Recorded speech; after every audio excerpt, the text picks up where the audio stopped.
Shalom, selamat pagi Bapak Ibu dan saudara-saudaraku sekalian. Kami bersyukur kita bisa berjumpa dalam ibadah hari Minggu yang spesial ini, karena kita bisa merayakan Paskah, di mana umat Kristen di seluruh dunia merayakan kebangkitan Tuhan Yesus Kristus.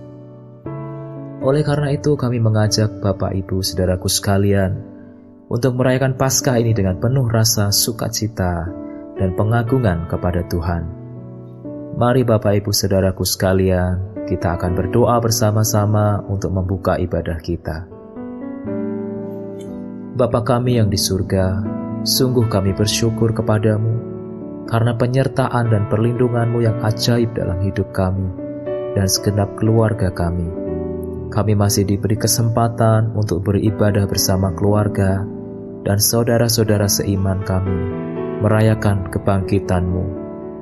Kami berdoa biarlah setiap hari umat-Mu boleh mengalami kuasa kebangkitan-Mu dalam perjalanan rohani kami mengiring-Mu. Kami percaya ya Tuhan, Engkau hadir dan memberkati ibadah kami. Kami persembahkan segala hormat dan pujian kepadamu, sebab Engkaulah Allah yang layak untuk dipuji dan dimuliakan, sekarang sampai selama-lamanya. Di dalam nama Tuhan Yesus Kristus, Putra-Mu yang tunggal, kami panjatkan doa kami. Haleluya. Amin. Puji nama Tuhan. Bapak Ibu saudaraku sekalian, mari kita memuji dan meninggikan nama Tuhan dengan segenap hati kita, sebab Dia Tuhan yang layak menerima segala pujian kita. Mulia, sembah Raja mulia. Dia yang telah mati dan dibangkitkan menjadi Raja bagi kita yang percaya.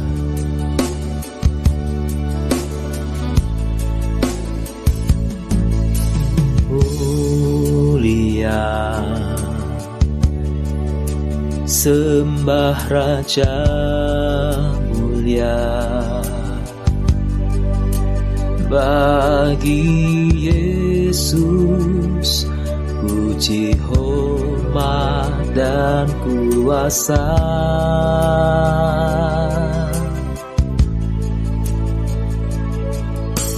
Mulia, agung kerajaannya, dari surga datang untuk sedap umatnya. Mulia, sembah Raja mulia. Mulia, sembah Raja mulia, bagi Yesus puji hormat dan kuasa.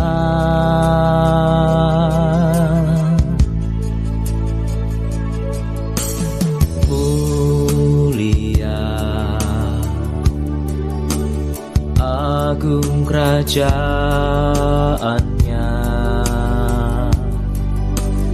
dari surga datang untuk segenap umatnya. Dia dipuji,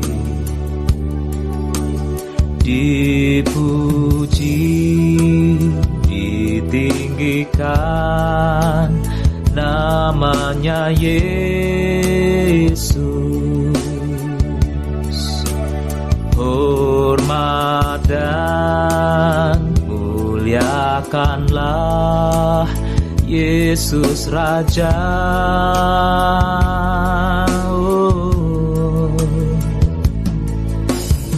Mulia, sembah Raja mulia. Dia telah mati, dibangkitkan jadi Raja. Dia telah mati, dibangkitkan jadi Raja. Haleluya.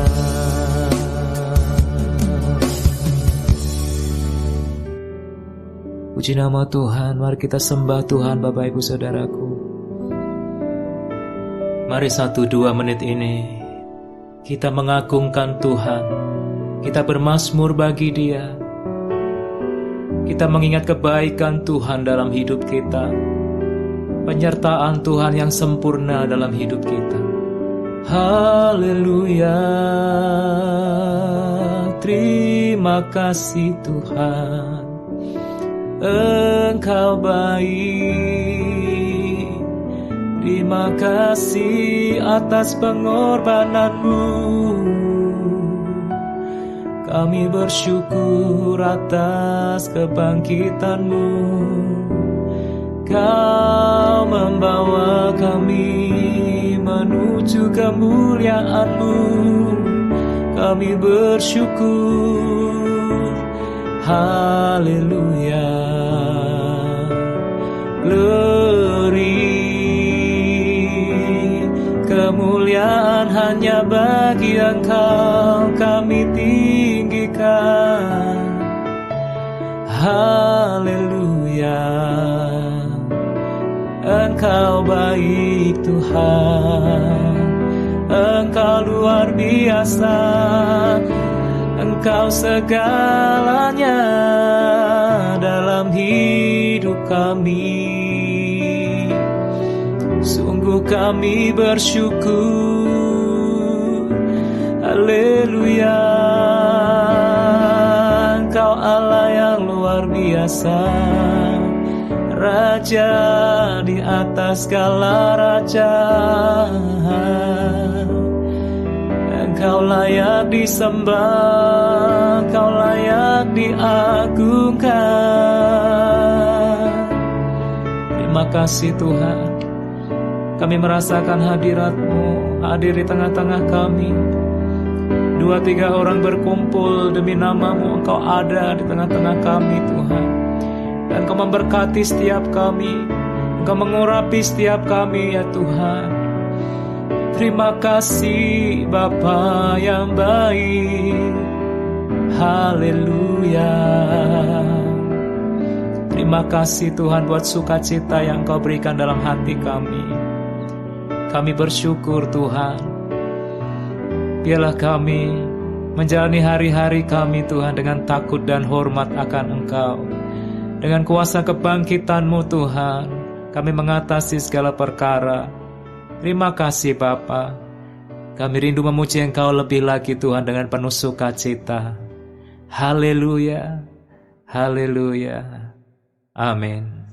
Puji nama Tuhan. Saya mengajak kita semua untuk memuji Tuhan dengan sukacita, sebab Dia hidup, ada hari esok. Haleluya.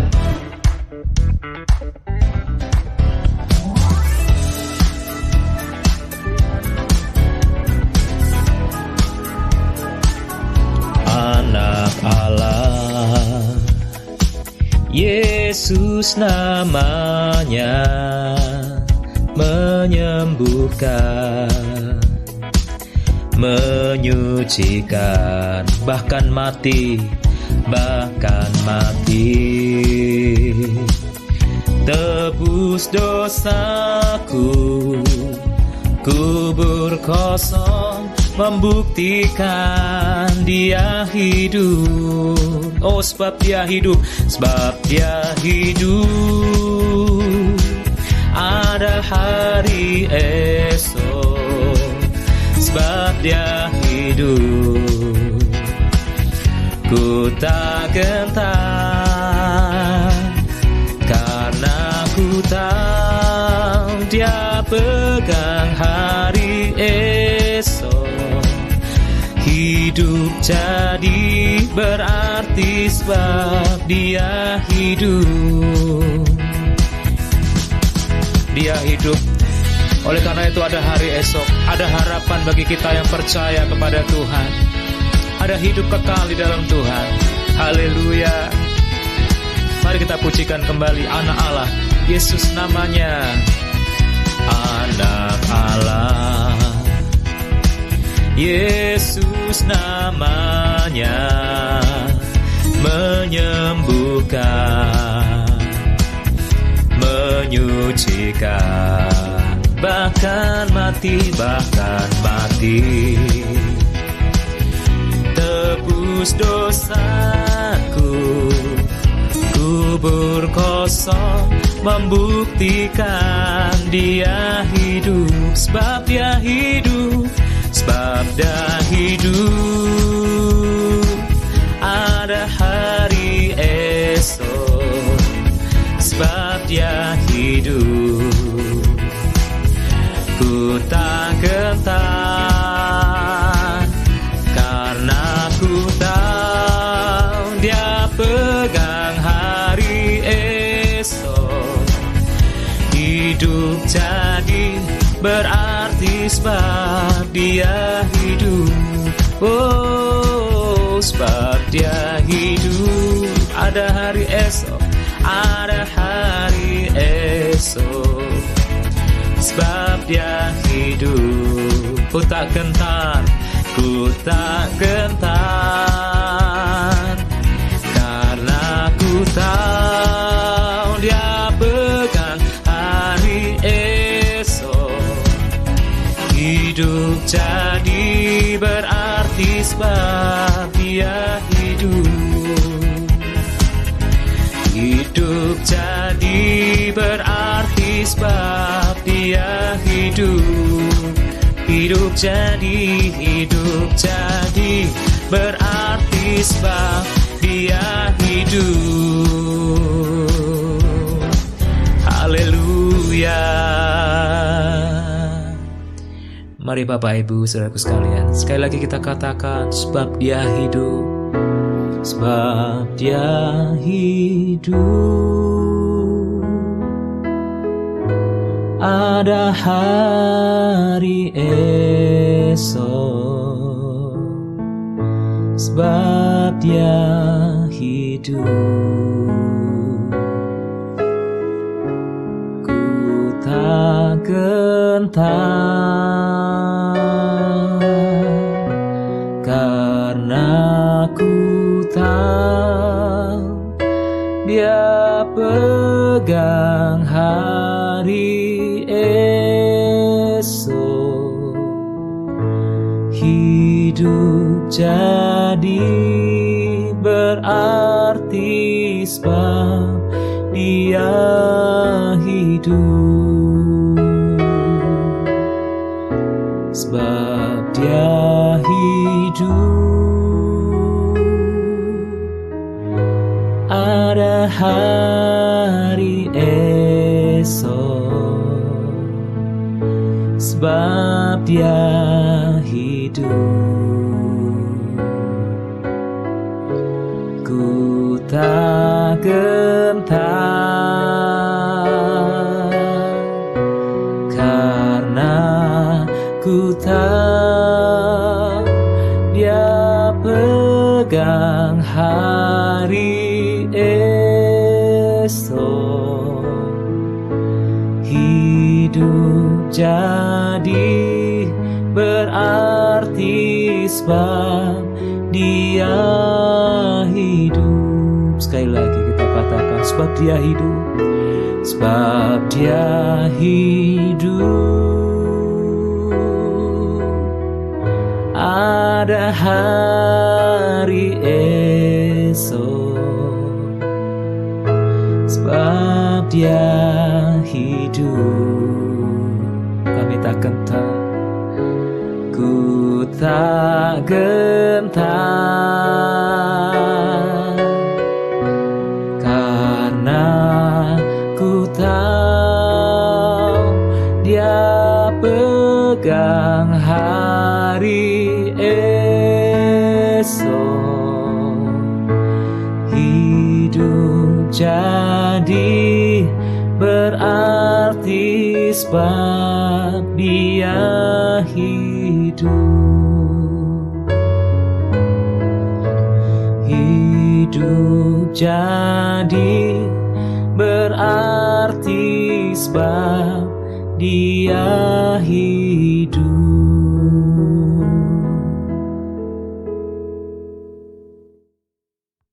Mari sama-sama kita tundukkan kepala, kita berdoa.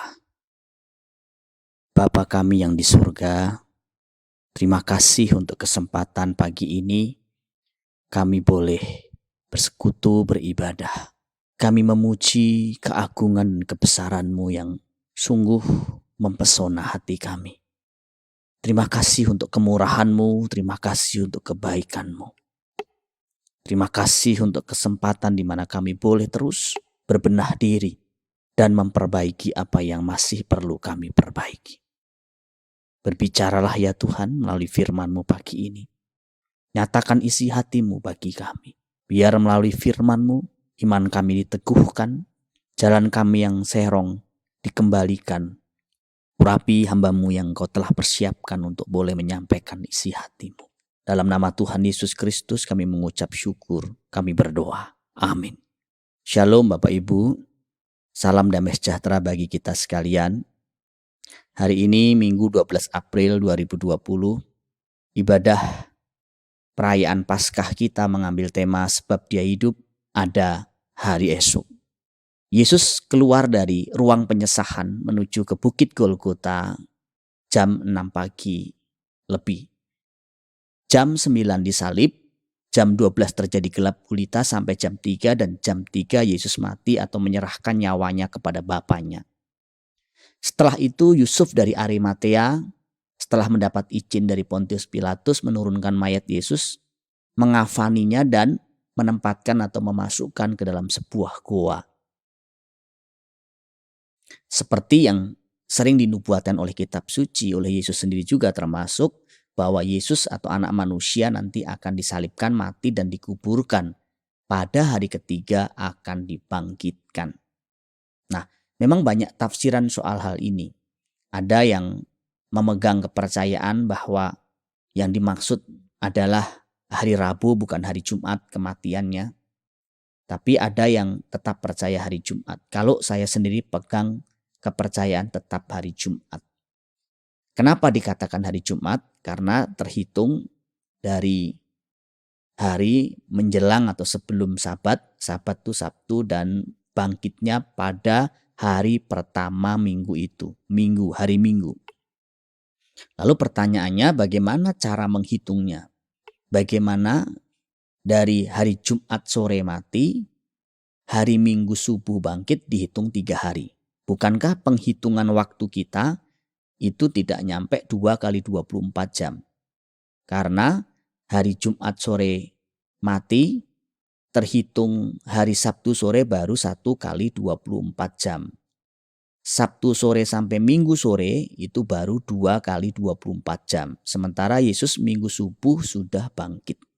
Nah, kita harus menghitung hari atau waktunya berdasarkan penghitungan waktu Yahudi karena kita meneliti kitab dalam konteks zaman dan budaya Yahudi. Jadi bukan waktu kita. Kita harus mengerti bahwa transisi hari menurut perhitungan waktu Yahudi dimulai jam 6 sore. Beda dengan kita yang jam 00 dini hari. Dan bagi orang Yahudi 1 jam pun itu bisa dihitung 1 hari. Tidak harus genap 24 jam. Mereka sudah bisa menghitungnya 1 hari. Itu budaya mereka. Itu konsep mereka. Jadi kalau begitu penghitungannya bagaimana? Penghitungannya hari pertama itu dihitung dari Jumat. Dari jam 3 sore sampai jam 6 sore. Itu hari pertama di alam kubur. Hari keduanya dihitungnya adalah Jumat sore setelah jam 6 sampai Sabtu sore. Nah, hari ketiganya Sabtu sore setelah jam 6 sampai Minggu subuh. Hari keduanya itu pasti 24 jam terhitungnya. Jadi hari pertama itu nggak nyampe 3 jam, hari keduanya 24 jam, dan hari ketiga dari Sabtu sore sampai Minggu subuh itu kurang dari 12 jam. Tapi tetap dihitungnya 3 hari atau hari ketiga. Ini juga yang menjadi dasar kenapa sekarang ibadah atau sabat kita tidak kita gunakan hari Sabtu tetapi hari Minggu. Karena untuk sekaligus mengingat dan merayakan kebangkitan Kristus.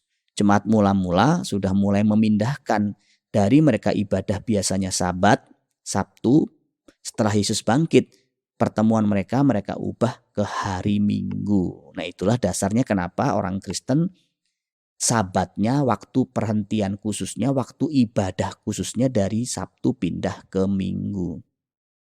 Ada satu bagian yang menurut saya sangat menarik perhatian kita.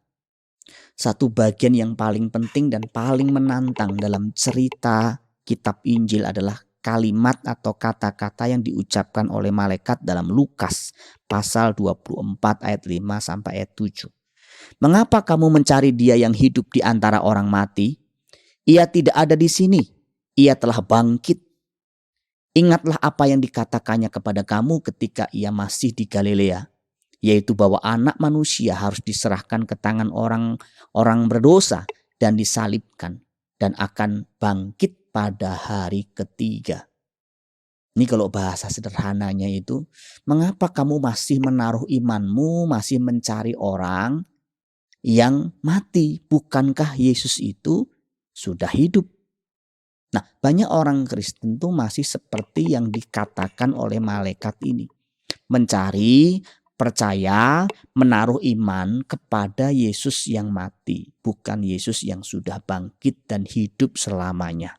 Memang tidak diucapkan, tetapi di dalam praktiknya. Ada 3 ciri atau petunjuk orang yang imannya masih kepada Yesus yang mati. Yang pertama, mereka ini adalah orang-orang yang berpikir bahwa kisah Yesus Kristus dan segala yang diceritakan oleh Alkitab itu hanya cerita masa lalu, cerita kemarin dan sudah terjadi. Ada orang seperti itu, orang Kristen seperti itu banyak Bapak Ibu. Banyak orang yang memperlakukan Yesus sebagai pribadi yang sudah mati, yang sudah berlalu. Mereka memandang Yesus sebagai orang yang paling agung, pahlawan paling mulia yang pernah hidup di dunia ini. Yang pernah menjalani kehidupan yang baik dan indah, tapi sudah selesai. Semua hanya masa lalu, semua hanya cerita yang sudah terjadi. Bahkan termasuk Alkitab pun hanya dianggap buku sejarah kuno atau cerita masa lalu.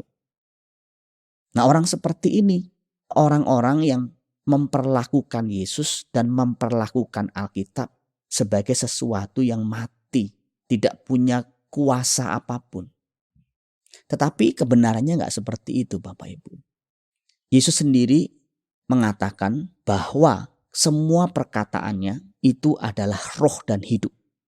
Alkitab juga mengatakan bahwa Yesus Kristus tetap sama, baik kemarin maupun hari ini dan selama-lamanya.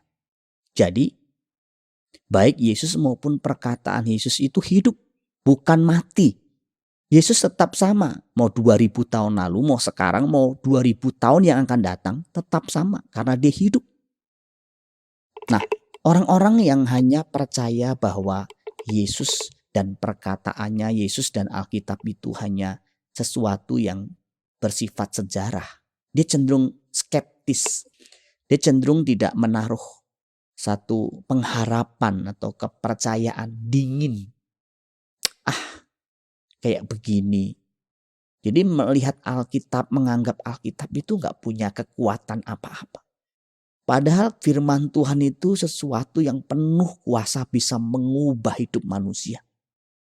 Alkitab itu bisa merubah sifat, merubah karakter, membersihkan hati manusia yang kotor, menuntun orang di dalam gelap menuju kepada terang, memberikan keselamatan, memunculkan mukjizat, memunculkan iman, pengharapan dan sebagainya.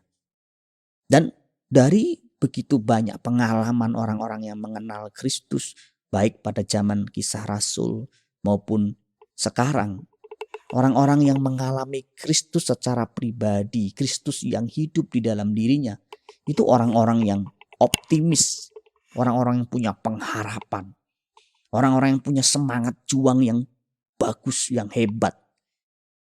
Dia bergairah terhadap kebenaran. Nah, kita termasuk yang mana?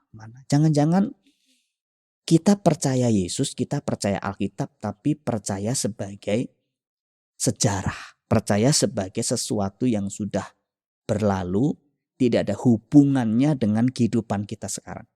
Nah, banyak orang Kristen seperti itu. Nah, ini orang yang pertama.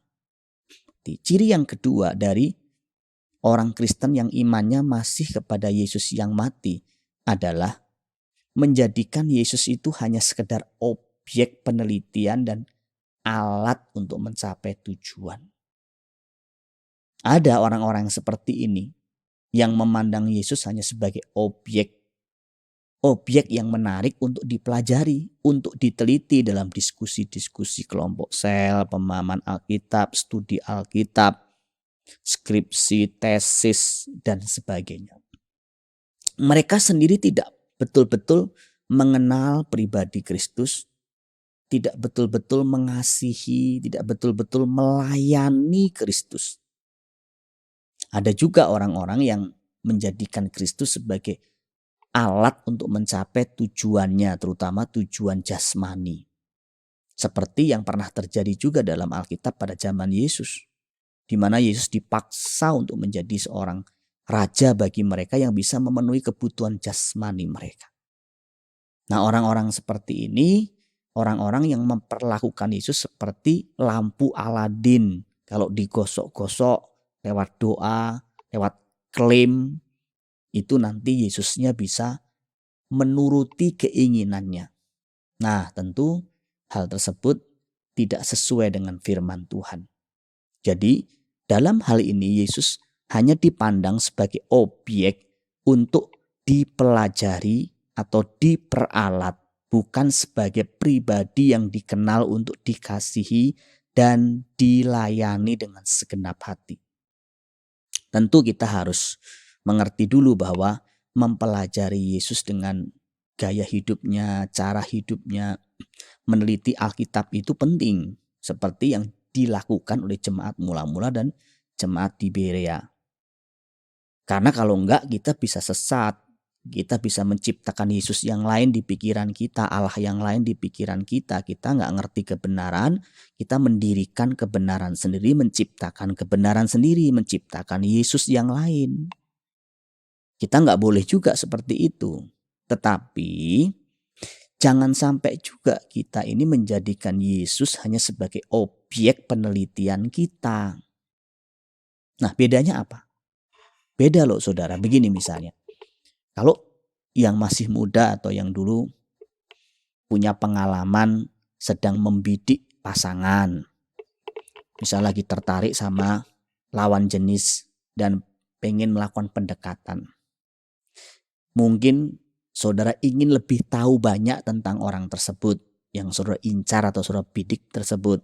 Ingin tahu mungkin sifat-sifatnya seperti apa, kebiasaannya seperti apa, dia jorok apa enggak, galak apa enggak, keluarganya seperti apa, orang Jawa bilang bibit, bebet, bobot. Keuangannya seperti apa, kalau dia misalnya calon suami ya minimal kan ada pemasukan lah, ada keuangannya jalan lancar gitu. Supaya apa? Supaya nanti kalau udah jadian, udah nikah nggak nyesel. Kan nikah itu beda sama pacaran. Kalau kita sudah nikah ya sekali seumur hidup ya itu. Nasi sudah jadi bubur ya bubur harus dimakan. Kalau nggak enak ya mungkin bisa ditambah dengan cakwe, dengan ayam rebus, dengan telur pitan supaya enak.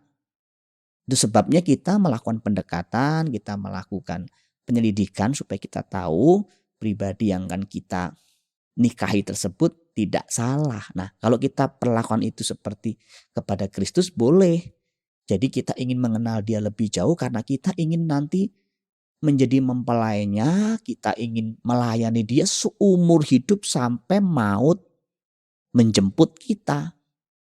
Tetapi kalau hanya untuk memperlakukan Kristus sebagai objek penelitian, ya beda Bapak Ibu. Apalagi menjadikan Kristus sebagai alat untuk mencapai tujuan jasmani kita. Bukan berarti Tuhan itu tidak mendengar doa kita atau kita nggak boleh berdoa meminta berkat jasmani dan perlindungan. Boleh, Yesus sendiri juga mengajarkan dalam doa Bapa kami, agar kita meminta berkat makanan yang secukupnya. Juga dijauhkan dari segala yang jahat. Dalam pelayanannya Yesus juga sangat peduli dengan orang-orang lapar, orang sakit, orang susah. Jadi Yesus tidak anti dengan kita berdoa minta berkat, bukan. Tanpa berdoa pun saya juga masih yakin percaya Dia akan tetap memelihara kita. Tentu maunya Tuhan kita berdoa. Kenapa? Doa itu sebagai satu ungkapan penyerahan diri kita kepada Dia bahwa kita memerlukan Tuhan.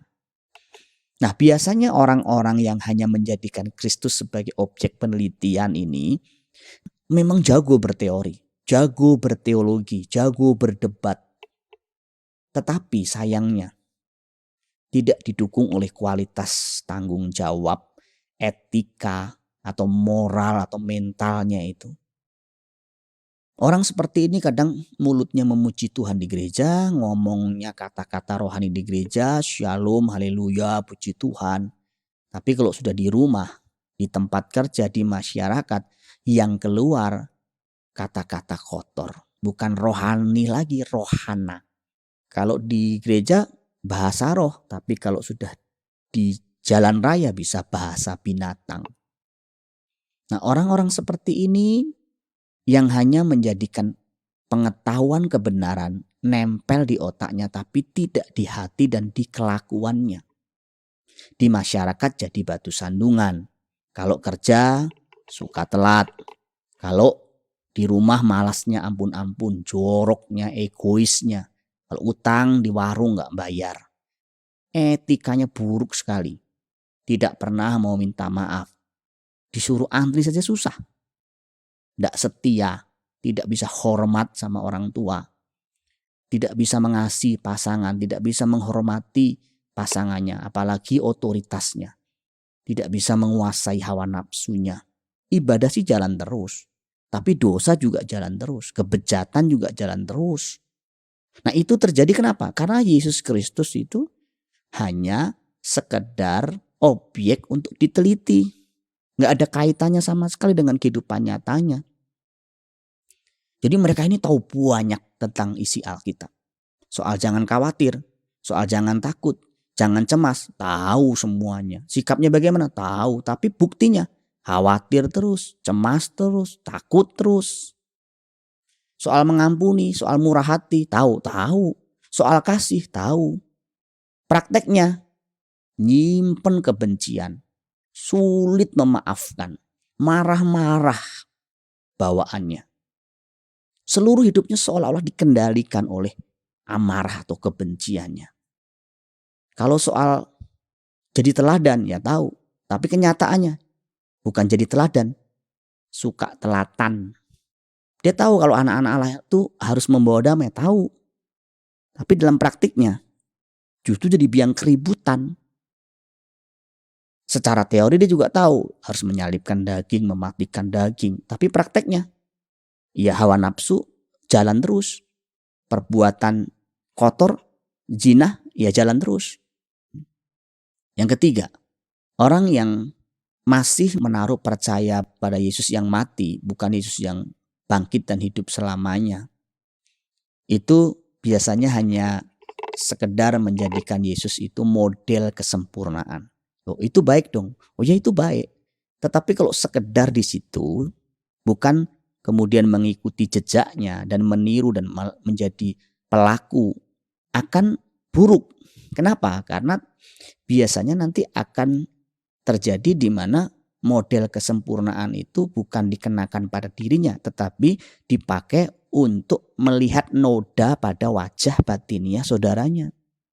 Kita punya idealisme yang tinggi untuk menjadi sempurna, dewasa dalam Kristus itu baik sekali. Tapi itu bukan sesuatu yang abstrak. Itu harus ditunjukkan dalam perbuatan yang praktis dan nyata. Contohnya tadi salah satunya dalam perbuatan baik, memaafkan orang yang menjahati kita dan sebagainya. Jangan lupa juga bahwa sebuah kesempurnaan itu gak muncul dengan sendirinya dan dalam waktu sekejap. Dalam dunia teknologi pun kita tahu kalau sekarang ada pesawat terbang yang seperti sekarang ini. teknologi komputerisasi, alat komunikasi yang begitu canggih sekarang ini kan nggak tiba-tiba muncul, ada prosesnya. Saudara lihat misalnya transportasi tahun-tahun 90-an kayak apa? Alat telekomunikasi tahun 90-an kayak apa? HP zaman dulu tuh kayak apa? Komputer zaman dulu tuh seperti apa?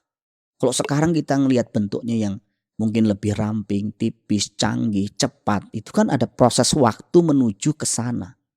Nggak tiba-tiba muncul pesawat terbang, gadget yang ramping, yang bagus di tangan kita. Ada prosesnya. Anak sekolah dasar tidak juga tiba-tiba bisa jadi ahli bedah, ahli sains. Mereka tidak tiba-tiba pintar. Mereka kan belajar dari nol dulu. Belajar calistung, baca, tulis, hitung. Ya, naik lagi terus ada pembelajaran sampai nanti dia belajar ke level yang berikutnya. Kadang-kadang untuk bedah kan tidak langsung bedah manusia. Bedah mungkin kodok dulu. Jadi proses menjadi sempurna pun ada tahapannya juga. Orang itu kan gak tiba-tiba ujuk-ujuk sempurna. Ada proses yang dilewati. Dia belajar etika dasar dulu. Sopan santun, menghargai orang, baik, budi pekerti. Nah, itu kan gak bisa dilewatin lompat tiba-tiba orang sempurna. Oh, seringkali orang belajar sempurna. Tapi kalimat dari bahasa, sopan santun, etikanya aja orang gak punya. Gimana itu? Bingung kan? Bingung. Sebenarnya bingung. Orang dunia juga bingung. Katanya murid-murid Yesus diajarkan untuk mengasihi, punya karakter murah hati seperti Bapa di surga murah hati, sempurna seperti Bapa di surga sempurna. Tapi dalam praktiknya kok gitu? Kikirnya itu, pelitnya itu, galaknya itu, tidak disiplinnya itu, tidak setianya itu, kualitas kerjanya yang buruk itu. Itu bagaimana itu tidak setia sama pasangannya misalnya. Dan banyak hal yang lain. Bapak Ibu saudaraku sekalian. Sekarang kita bayangkan seandainya Yesus yang maha segalanya itu. Yang sempurna. Sempurna karakternya, sempurna kuasanya, sempurna skillnya. Seandainya dia hidup sekarang di zaman sekarang. Dengan situasi yang seperti ini, zaman di mana pandemi corona mewabah ini. Menurut Bapak Ibu, menurut saudara. Apa yang kira-kira Yesus Kristus akan lakukan? Apa kira-kira dia kritik sono kritik sini, dikasih masukan sono kasih masukan sini? Enggak, saya yakin enggak. Dia pasti berbuat sesuatu yang nyata. Dia punya uang ya kasih uang, enggak punya uang ya kasih doa, enggak punya mungkin uang banyak, mungkin bisa kasih uang seadanya. Kasih makan, apapun. Kerjakan sesuatu yang bermanfaat bagi sesamanya. Bukan hanya sekedar mengkritik sana, mengkritik sini. Nah, kalau dia di gereja zaman sekarang, Yesus sekarang di zaman sekarang dia di gereja. Kira-kira dia ngapain? Mosok sih Tuhan Yesus cuma duduk manis di gereja? Saya yakin enggak. Dia pasti akan melakukan segala macam upaya supaya orang-orang terlayani dengan baik. Dia akan mengcover adik-adik rohani, bayi-bayi rohani. Dia akan membimbing orang-orang dari awal. Saya yakin itu. Seandainya dia hidup di zaman sekarang. Seperti kita manusia 100%. Dia pasti melakukan hal-hal yang bermanfaat bagi sesamanya. Dia bukan hanya seorang yang ahli kritik sono kritik sini. Salahin sono, salahin sini. Saya yakin dia akan menjadi jemaat yang baik. Saya yakinnya. Hidup di tengah-tengah masyarakat, dia akan jadi masyarakat, warga masyarakat yang baik. Kalau dia jadi karyawan, kalau dia pernah juga jadi seorang tukang kayu, dia pasti jadi tukang kayu karyawan yang baik. Kalau andekan beliau menikah, jadi seorang suami, pasti jadi suami yang baik. Ayah yang baik. Nah, bagaimana kita ini mau meneladani mengikuti jejak Kristus, tapi sifat kita, karakter kita, perilaku kita jauh langit dan bumi. Tapi mulut kita, kata-kata kita, status-status rohani kita, wow, menjulang tinggi ke langit. Itu sebabnya kita perlu dites, perlu diuji. Ujiannya lewat apa? Lewat masalah, situasi-situasi di luar kendali kita, hal-hal yang tidak kita inginkan, itu akan menguji kualitas asli kita. Nah, situasi sekarang ini ujian yang benar-benar nyata Bapak Ibu. Ini batu ujian bagi kita semua.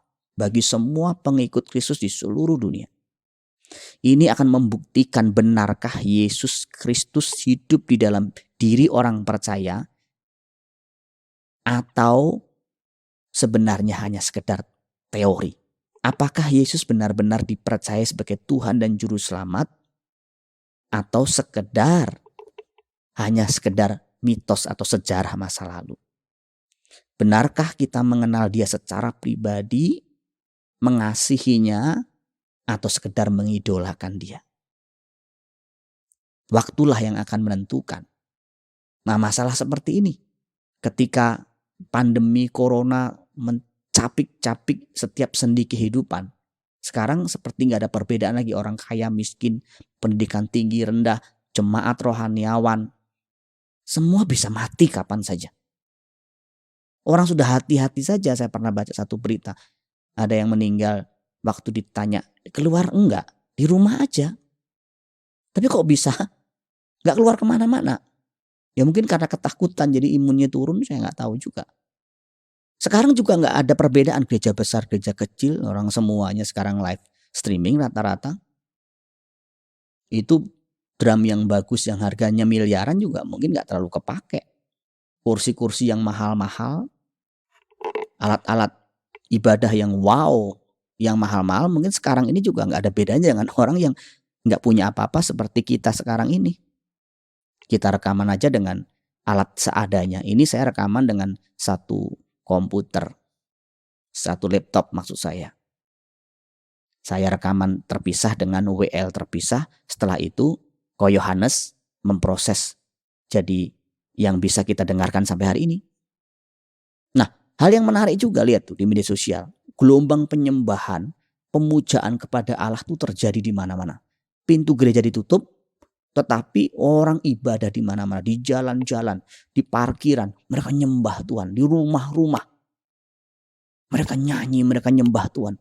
Wah, ini menurut saya selama saya hidup, ya ini umur saya sudah mendekati 43 tahun. Saya belum melihat kejadian ini. Ini suatu pengalaman yang luar biasa. Bagaimana mereka melantunkan pujian bagi Allah. Sebab Dia hidup, ada hari esok, sebab Dia hidup. Ku tak gentar, karena ku tahu Dia pegang hari esok. Hidup jadi berarti sebab Dia hidup. Itu pujian bisa begitu hidup. Mungkin kalau dia nyanyi dalam suasana normal gak seperti itu. Orang kita nyanyi di gereja aja saya ngelihat kok, saya mengamati jemaat. Saya kadang lirik sana, tanpa ekspresi. Tapi situasi seperti ini, penyembahan bisa menjadi begitu hidup. Rick Warren pernah mengatakan dalam bukunya, kapan penyembahan kita tuh benar-benar hidup? Justru saat-saat kita ada dalam situasi-situasi seperti Ayub. Ketika tekanan, masalah, situasi betul-betul di luar kendali kita, mepet-mepetnya kita dalam kondisi di mana seolah-olah Tuhan itu tidak hadir, Tuhan itu jaraknya bermil-mil jauhnya dari kita. Penyembahan kita jadi tulus, jadi murni. Nah, waktu semua dalam kondisi nyaman, baik-baik, ya nyanyi kita biasa aja, nyembah kita biasa aja. Tapi waktu di depan kita sejengkal lagi kematian, baru penyembahan kita begitu hidup. Kita bisa merasakan Yesus hidup atau tidak? Kapan? Ya kadang-kadang saat-saat di ujung tanduk itu. Baru Yesus itu benar-benar hidup atau mati. Itu baru kelihatan. Apakah semua orang begitu? Enggak juga. Ada orang yang dalam kondisi seperti ini juga enggak geser. Enggak bergerak jiwanya. Dia digoncang, digebrak sama Tuhan. Ya dia tegar-tegar aja. Dia gak merasa perlu bertobat, memperbaiki diri, berbenah diri. Dia gak perlu merasa ada sesuatu yang salah dalam dirinya. Nah, orang begini saya gak tahu lagi Bapak Ibu. Dengerin. Kalau situasi sekarang tidak bisa menggoncang jiwa Bapak Ibu, membuat Bapak Ibu saudara lebih dekat sama Tuhan, saya yakin tidak ada cara yang lain yang lebih dari ini. Serius, tidak ada yang lebih dari ini. Lebih ekstrim dari ini gak ada. Situasi sekarang tuh betul-betul ekstrim Bapak Ibu. Dan Tuhan pasti punya maksud, Tuhan pasti punya tujuan. Yaitu menarik perhatian semua orang di seluruh dunia supaya mencari wajahnya. Mari Bapak Ibu saudaraku sekalian, di hari Paskah ini, kebangkitan Kristus ini, mari kita koreksi hati kita. Kiranya kehidupan kita semakin hari semakin memuliakan Bapa di surga. Tuhan Yesus memberkati kita sekalian. Amin. Mari sekali lagi kita berdoa bersama-sama. Bapa, kami mengucap syukur untuk firman yang sudah kami dengar. Biarlah firman ini boleh memberkati kami. Menolong kami bagaimana kami hidup. Bagaimana kami hidup di tengah-tengah dunia yang nyata ini. Kami bukan hanya menjadikan Yesus Kristus sebagai satu tokoh sejarah yang pernah hidup di masa lalu, tetapi hanya sekedar masa lalu atau objek penelitian kami, alat untuk kami memenuhi tujuan duniawi kami. Tetapi kami mau jadikan Yesus sebagai pribadi yang kami cintai, kami layani, kami kasih. Dan dia semakin hari semakin hidup. Kristus semakin hari semakin hidup di dalam hidup kami. Ampuni kami kalau sampai hari ini, selama ini, kami belum menghidupkan Kristus di dalam hidup kami. Berkati ya Bapa firman-Mu, dan jadikan kami pelaku firman yang baik. Di dalam nama Tuhan Yesus Kristus, kami panjatkan doa kami. Amin. Mari kita akhiri ibadah kita dengan doa berkat. Kedangkan tanganmu, arahkan hatimu kepada Tuhan, terimalah berkat Allah. Tuhan memberkati engkau dan melindungi engkau. Tuhan menyinari engkau dengan wajah-Nya dan memberi engkau kasih karunia. Tuhan menghadapkan wajah-Nya kepadamu dan memberi engkau damai sejahtera. Berkat itu datang dari Allah Bapa kita di surga, kasih sayang dari Tuhan Yesus, serta pimpinan penyertaan Roh Kudus memimpin menyertai hidupmu. Mulai hari ini sampai Maranatha, Tuhan datang kedua kali menjemput kita sekalian dalam awan-awan permai. Sama-sama ini berkati berkata, amin.